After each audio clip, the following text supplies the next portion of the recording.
Olá, sou Jair Meyer. A convite da revista Avicultura Industrial, eu estarei aqui iniciando uma série mensal de comentários sobre o cenário da avicultura nacional. Para quem não me conhece, sou superintendente de suprimentos e alimentos da LAR Cooperativa Agroindustrial e atuo no ramo da avicultura há mais de 16 anos. Ao olharmos para os números divulgados pela avicultura nacional, um setor que em 2023 tem uma palavra-chave presente em todos os dias, acredito que para todos os empresários, gestores, executivos, que é a resiliência. Por que a resiliência? Nós que viemos de um setor que há mais de 2 anos tem elevado custo de produção em razão do preço de commodities e também alavancado fortemente o impacto mensal pelo custo financeiro em razão de ser uma cadeia produtiva que exige capital de giro, tanto para que a cadeia possa rodar dentro da normalidade, como também para os constantes investimentos que são necessários. Hoje, uma expectativa de redução de custo para o segundo semestre traz uma visão melhor para o setor que sofre, em termos de resultados, praticamente nos 2 últimos anos e em especial no primeiro trimestre deste ano. Quando nós olhamos para a questão do alojamento, o Brasil ele tem um crescimento no alojamento nesse primeiro trimestre comparado com 2022 na ordem de 2,8%. Porém, é importante olhar comparado com o último trimestre de 2022, onde há um decréscimo de 6,7%. Isso faz com que a produção do segundo trimestre de 2023 seja levemente menor do que aquela que nós obtivemos no primeiro trimestre em razão dos abates deste primeiro trimestre trazerem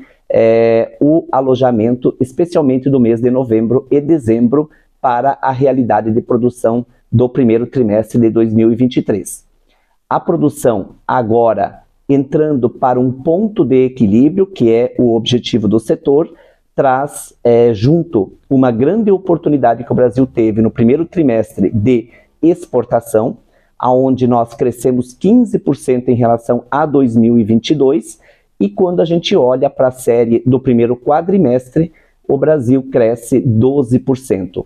Olhando ainda para a tendência do mês de maio, as prévias da primeira semana indicam um crescimento novamente em relação àquilo que se fez em maio do ano passado. A primeira semana do mês de maio, as informações indicam que foram embarcadas em torno de 100 mil toneladas de cortes de frango.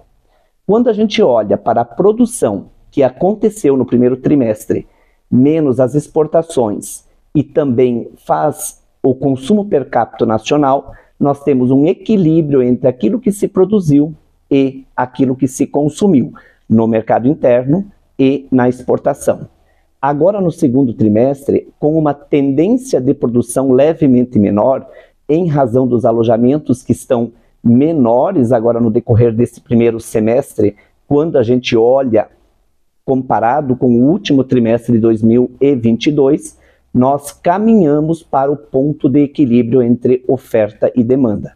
Isto é o foco do setor neste momento, visando um olhar de recuperação de resultados que tem sido extremamente difícil para o setor, em especial no início deste ano de 2023. A tendência que nós vemos pela frente a nível de mercado é um consumo interno sendo melhorado, uma vez que a renda das famílias não estará tanto destinado para pagamentos tradicionais de impostos do primeiro trimestre, a volta às aulas e também o reflexo do consumo a maior das famílias com as férias que acontecem no início do ano. Olhamos também para a continuidade crescente das exportações, que tendem a caminhar para a meta estabelecida para o ano pela Associação Brasileira de Avicultura, a BPA, que é crescer 8% em relação a 2022. A tendência está clara, caminhando para a meta, onde, em especial, como já mencionado, o primeiro trimestre cresceu 15% comparado com o ano de 2022. Outro ponto importante que nós temos também pela frente é olhar que está regularizada as exportações do bovino para a China, que tinha embargos no início deste ano, como também quando nós olhamos para os dados de exportação de suínos, de carne de suínos, que nós temos um crescimento no primeiro quadrimestre na ordem de 15%. Quando a gente olha para o balanço das carnes, a gente acredita sim num ponto de equilíbrio na oferta de proteínas para o mercado interno. Por consequência, nós poderemos acreditar em dias melhores em termos de resultado pelo equilíbrio da oferta e da demanda. É muito relevante quando nós falamos na busca desse ponto de equilíbrio, porque a indústria avícola do Brasil hoje detém o segundo lugar no ranking mundial de produção de aves e também ela que tem disparado a primeira posição